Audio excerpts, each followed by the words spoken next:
Hello friends, I hope all of you are doing well.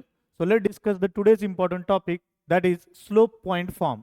Slope point form का आहे हे one of the form आहे to find the equation of the line. बघा 5 forms आहेत total, त्यापैकी first form आहे slope point form.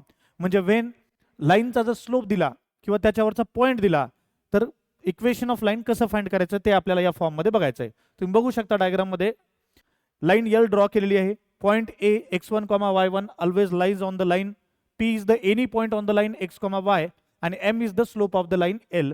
जर असं असेल तर इक्वेशन ऑफ लाईन काय असेल? स्टँडर्ड फॉर्म आहे y minus y1 equal to m in bracket x minus x1. Simple form आहे, that is slope point form.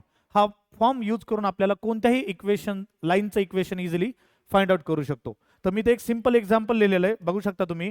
Find the equation of the line having slope -3 and which passing through the point a 2, 1 is. Sir आपल्याला formula माहिती आहे काय? Sir formula y minus y1 equal to m in bracket x minus x1. आता या ठिकाणी जो आपला point आहे, पॉइंट काय दिलाय त्यांनी? x1, y1. सर x1 ची व्हॅल्यू आहे 2 आणि y1 ची व्हॅल्यू आहे 1 आणि स्लोप m दिलाय -3. Put the values. y minus y1 किती आहे? सर 1 इक्वल टू m किती आहे? -3 in bracket x1 minus x minus 2. Simplify करा. y minus 1 equal to -3x plus 6. Take all the terms one side, you will be getting 3x plus y, plus 6 will becomes -6 and -1, -7 equal to 0. Sir, this is your required final equation of the line by using slope point form. Clear आहे का? Same concept वर मी एक तुम्हाला example होमवर्कला देईल, सगळ्यांनी try करायचं आहे.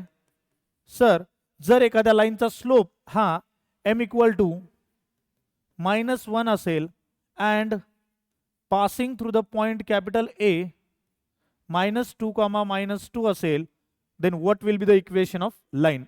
Please comment your answer in the comment section. Okay, so I hope guys सगळ्यांना हा क्वेश्चन समजला असेल. ज्यांना कुणाला काही डाउट्स असतील ते तुम्ही तुमच्या कमेंट बॉक्स मध्ये टाकू शकतात. Thank you so much. See you in the next lecture.